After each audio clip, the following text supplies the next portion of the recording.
How does North Korea and South Korea got divided? What is 38th parallel? Do North Koreans treat Kim Jong-un like God? Does North Korea have nuclear weapons? Are North Koreans allowed to access internet? Let's dive deeper with me to unravel more about North Korea. You're welcome to my channel. This is TSPM Chronicles.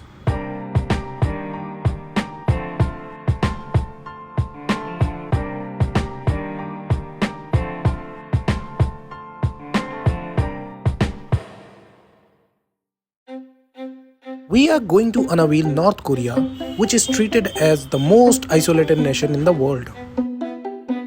A country situated in East Asia bordering Russia and China, a mainland between the East Sea and the Yellow Sea. We will start our topic with post-World War liberation and division of Korea.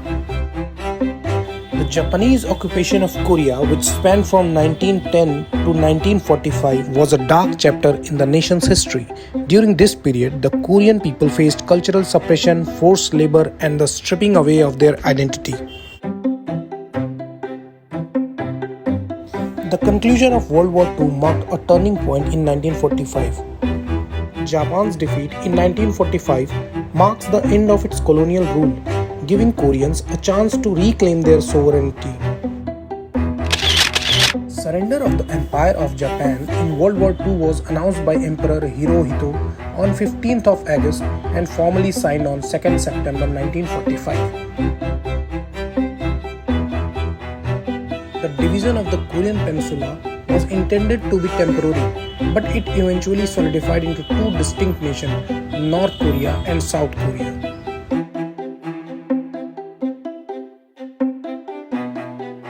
The division line, known as the 38th parallel, initially symbolized a temporary solution, but it has had a lasting impact on the region. Now we will move to our next point, that is Kim Il-sung's rise to power. Amidst this complex landscape emerged Kim Il-sung, a dynamic leader who had fought against the Japanese occupation as a guerrilla fighter. Possessing both military experience and political acumen, Kim Il-sung garnered credibility and support. Backed by the Soviet Union, he rose to prominence, steering North Korea toward a new future. Before becoming North Korea's leader, Kim Il-sung used various alliances during his guerrilla fighting days, showcasing his strategic brilliance. His charismatic speeches and dynamic personality helped him build a cult of personality that continues to influence North Korean society today. That personality is known as Juice cult of personality. We will learn about it later. Let's move to our next point, that is Korean War, which sparked in 1950. The division between North and South Korea escalated into open conflict in 1950. Under the leadership of Kim Il-sung, North Korea launched a surprise invasion of South Korea. The Korean War had begun, a devastating conflict lasting until 1953 with an armistice but no formal peace treaty. Aftermath was the demilitarized zone is established, dividing the two Koreas, that is South Korea and North Korea. You can see the view of the north from the southern side of the joint security area. The Korean War involved more than just North and South Korea. It was a complex international conflict with the United States, China, and the Soviet Union also playing significant roles. The war's destruction was immense, with entire cities reduced to rubble and a heavy toll on civilian lives. Now we'll move to our next point, that is Juice ideology. Juice's emphasis on self-reliance was partly a response to North Korea's history of foreign dominations and a desire for genuine independence. Kim Il-sung was elevated to a deity-like status in North Korean society. His image was cultivated through intense propaganda portraying him as the great leader and savior of the nation. This cult of personality extended to his family and subsequent generations, shaping the country's leadership for decades. There is an unexpected connection that Jews' principles were initially inspired by Marxist-Leninist ideas, but North Korea's unique interpretation set it apart from traditional communism. The next point is the famine and economic hardship in 1990s. North Korea's devastating famine, also known as the Arduous March, wiped out hundreds of thousands, perhaps millions of North Koreans. The 1990s brought a devastating famine aggravated by the collapse of the Soviet Union and natural disasters. Food shortages led to a humanitarian crisis, resulting in the loss of hundreds of thousands of lives. The famine exposed North Korea's vulnerability and underscored its dependence on external aid.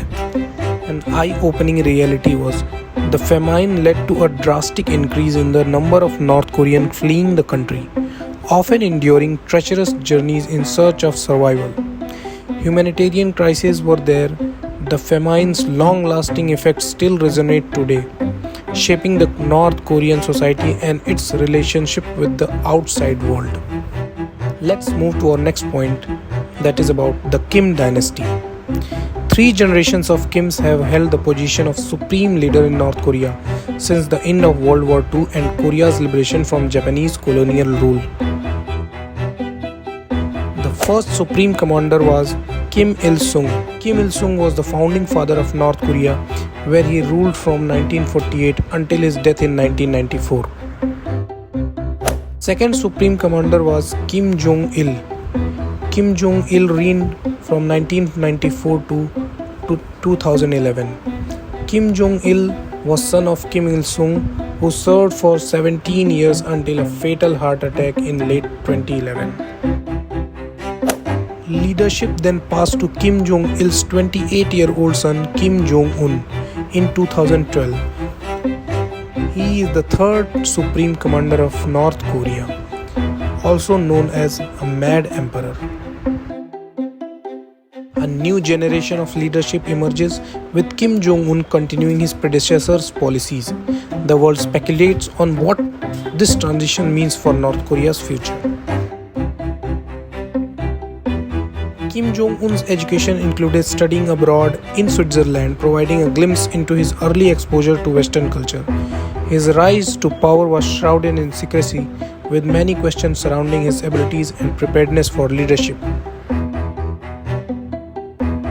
Let's move to our next point, that is military buildup and nuclear program. North Korea escalated its military might and embarked on a nuclear weapons program, and as of early 2020 is estimated to have an arsenal of approximately 30 to 40 nuclear weapons.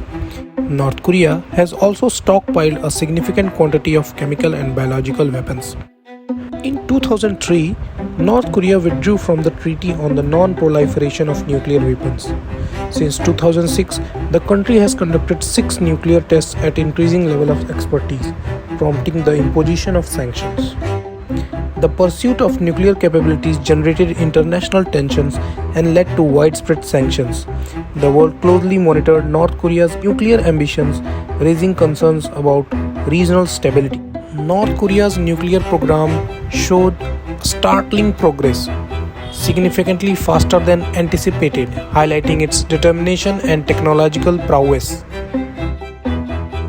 The nation's nuclear aspirations continue to be source of global concern, influencing international security dynamics.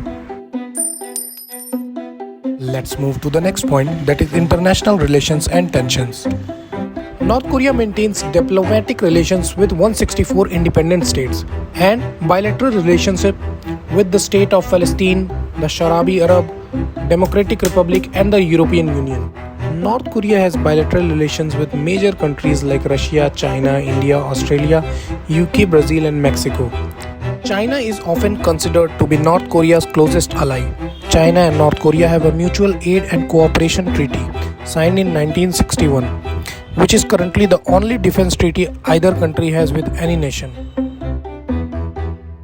Russia is also considered as the closest ally to North Korea. After the dissolution of Soviet Union, the relationship regained importance after Vladimir Putin was elected president of Russia in 2000.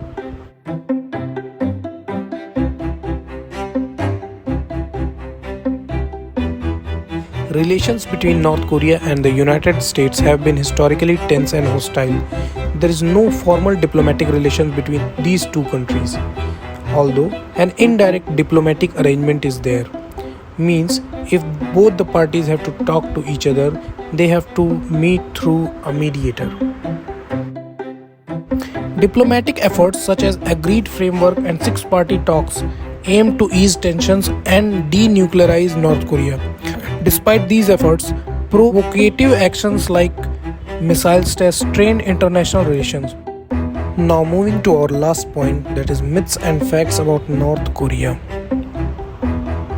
Do you know that North Korea operates on its own time zone, officially known as Pyongyang time, which is 30 minutes ahead of South Korea and Japan? This symbolic step emphasizes the country's distinct identity. Now let's move towards myths and facts. The myth about North Korea is that the students and men are forced to have the same haircut. North Korean haircuts are pretty much the biggest myth in North Korea. Back in 2014, the BBC and the other news outlets wrote an article on North Korean university students ordered to have Kim Jong-un's haircut. It was with no surprise the quirkiness and obscureness of the topic helps spread this rumor like a wildfire on the internet. But the fact is, North Korean men are expected to have short hair. Growing your hair long, growing a beard, or having stubble on your face is viewed as being lazy or homeless by the Koreans. There are different styles of short hair to have. With no exact numbers of hairstyles, a barber shop can only do within the country. This is often confused when a board is displayed at a barber shop with numbers. They are used as only examples. The next myth is that there is no traffic in Pyongyang. But what is the fact? This used to be true but now outdated. Although traffic in Pyongyang has grown, it does not reflect traffic elsewhere in the country. The most common mode of transport in the rural areas of the DPRK are bicycle, bus and military vehicles. There's been a small growth in private buses operating between larger cities and Pyongyang, but the lack of private cars is clearly visible. On to the next myth about North Korea, that there is no internet in North Korea and nobody owns a cell phone. It is estimated as many as 6 million North Koreans, about a quarter of the population, now have mobile phones. The cell phones they have access to are locally made North Korean phones and will only work inside the DPRK. They are able to connect the intranet, which gives them access to news, weather, online dictionary, games, a local Wikipedia and beauty apps. A fun fact about this is that North Korea have physical app stores where you purchase apps over the counter, have your phone connected to a PC and download the paid apps directly. North Korea's journey from Japanese occupation to the aftermath of World War II is a story of struggle, resilience and evolving dynamics. The confluence of historical events and leadership has shaped North Korea's identity on the global stage. As we look ahead, the nation's role in international affairs remains a subject of intrigue and complexity. Thank you for embarking on this illuminating expedition through North Korea's history. Thanks for watching. Please like, subscribe and hit the bell icon, and please share with your friends. Thanks for watching. Peace.